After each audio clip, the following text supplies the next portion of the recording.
Hey gorgeous, it's Paula, and we're talking about real estate. Today we are talking about pricing your home, and this is kind of, I generally don't get a lot of questions from clients, but one of the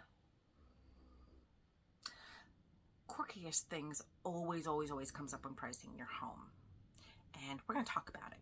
So you want to sell your home. Are you FSBOing it? Are you working with an agent? However you're doing this, how do you know how much your home is really worth? Now, I would venture to say that 99.9% of the people that I encounter on a daily basis have looked at their Zestimate. And I love Zillow. I love cruising Zillow.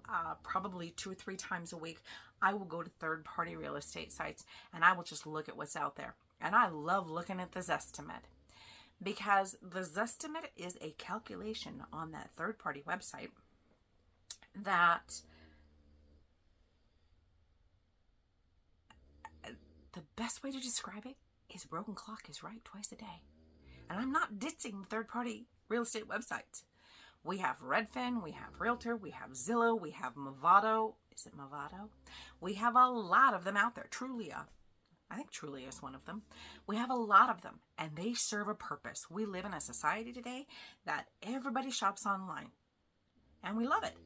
Those third-party websites get their data from the MLS, which is the multiple listing service, and there are hundreds, if not thousands, of them across the United States. In the area that I'm in, it is the Northwest MLS. So let's talk about pricing your home.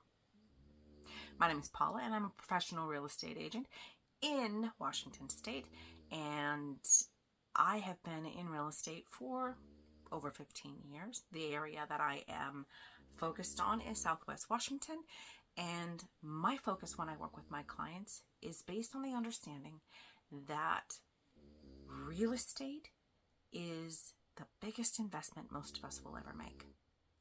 In the process of buying and or selling real estate, how can you make the best decisions if you don't have all the information?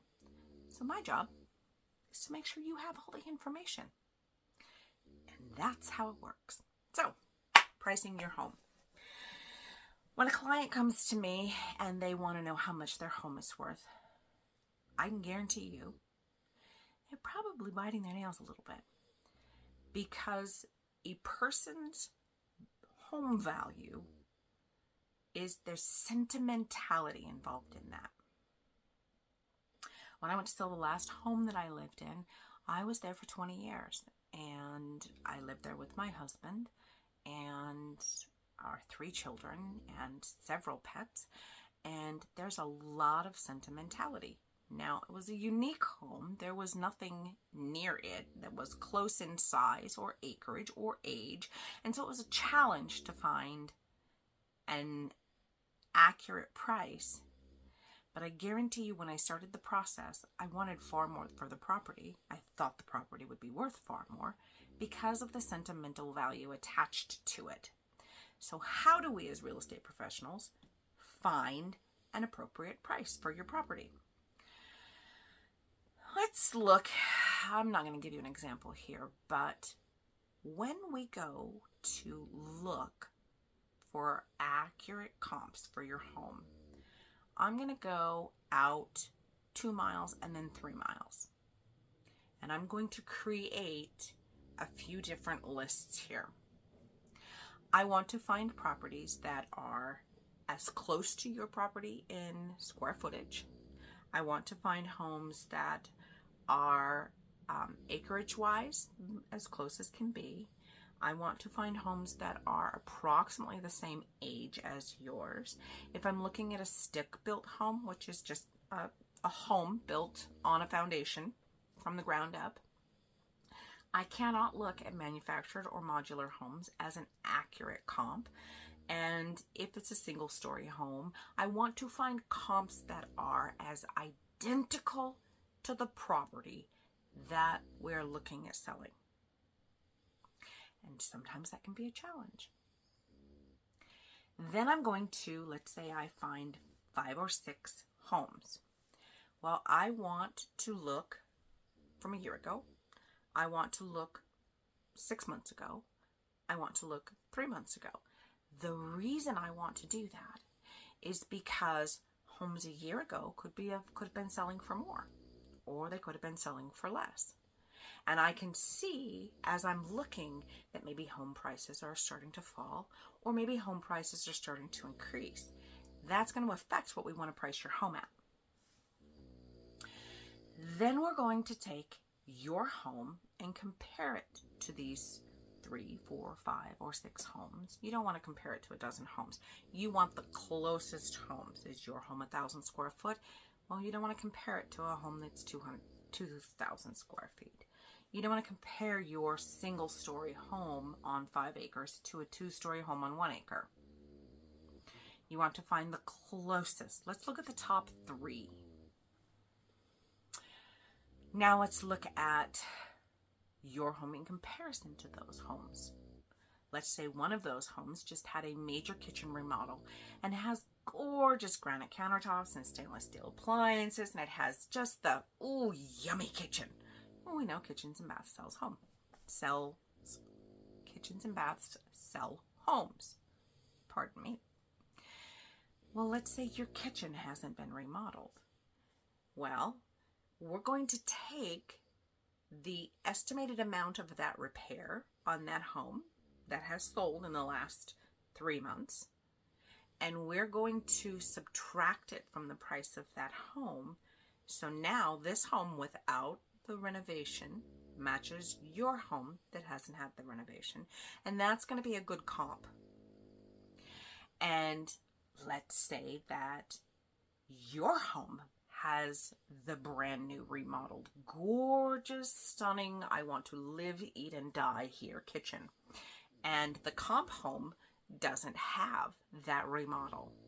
Well, what we're going to do is we're going to add the cost of that remodel to this comp and go, that's a good comp for this home. Then we're going to look at, and I generally use the $500,000 home in my examples, but let's look at your needs in selling this home. How fast do you want to sell this home?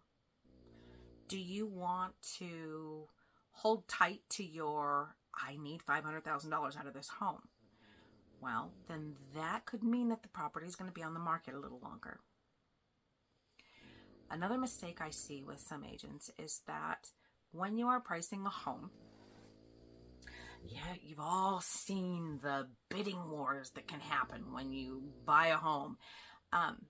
And sellers love their homes being bid on by, this person and that person. I've had a home, actually a couple homes, where we've had 4 or 5 offers that we have had to break down and look at each offer and how that played out for the sellers. Those are great, but that is something that is triggered by the pricing. So let's say we come up with $495,000 to about $505,000 as a value for this home. We feel confident that we can list this home for $500,000 based on the comps and the market history, and there's a few others. I don't want to give away all my secrets. But let's say we come up with a value of $500,000. Now we know that this seller wants to sell their home quick. So how do we do this? Well, people are going to love the home. It's going to show great. They're going to go through and do staging and all of the prep work and all of the curb appeal stuff, so it shows well. We have no doubt this property is going to sell for $500,000, but they want to sell it fast. So what we want to do is we want to create some urgency when we list this. We're going to do a couple open houses, and I'm going to do a video about open houses because I think there's a bit of misconceptions about that. But what we're going to do is we're going to find a price that's low enough to really snag buyers' attention. If all the homes that are comped out to this house are selling for $495,000 to $505,000, okay, well, maybe we'll list it at $485,000. because people are going to go, hey, that's much less. That's a good deal. And that's going to ignite some frenzy on this property. Now, I've had a lot of sellers not really grab this, because what happens if you find that sweet spot, and there is a sweet spot, and it does trigger this, you're going to have people putting in offers with highest and best. There's a couple other things that can happen, but you're going to have people putting in offers above your asking price because they really, really, really want this really great property, and they know everybody else is going to want it too. And so you're going to end up with offers at $490,000, $495,000, $500,000. You're going to create a frenzy. So that is something that we sit down, we talk with our clients about. Most of the time, they want to sit at about the $500,000 and wait it out. But here's a mistake that sometimes sellers can make. No, that Zestimate, and I'm just using Zestimate as because, you know, all the third-party sites have an estimated amount, and the Zestimate is just fun to say. So, no, the Zestimate says it's worth $520. I want $520. Well, you know what? As your real estate agent, I'm going to go ahead and I'm going to do everything I can to make sure that you sell your property and that you get what you want out of it.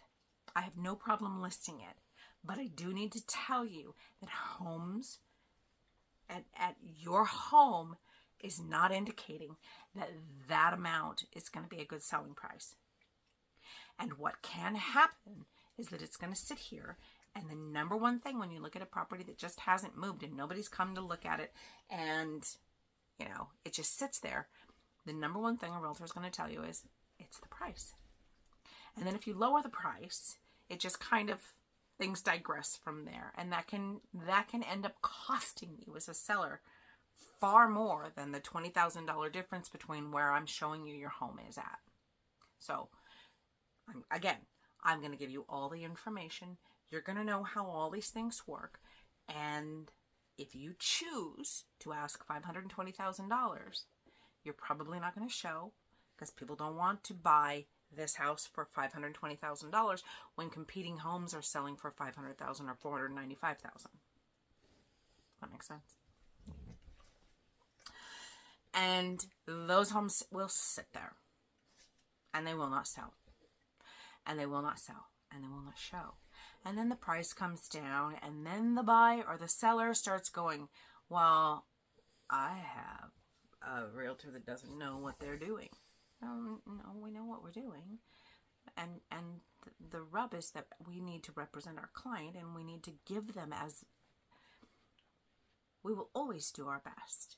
If we care about our job, then our job is people and walking people through the real estate transaction process. And you have the right to choose what you will want. But if you choose not to listen to your real estate professional, then you could end up in a situation where you're asking far less than even what your real estate agent suggested. So that's a basic rundown on how we price your home. Again, my name is Paula. I would love it if you'd hit like, follow, subscribe, and give me your comments, your suggestions. If you have any other questions, you can reach out to me in the comments. And I am so grateful that you spent this time with me, and I hope you have a fantastic day. Thanks so much.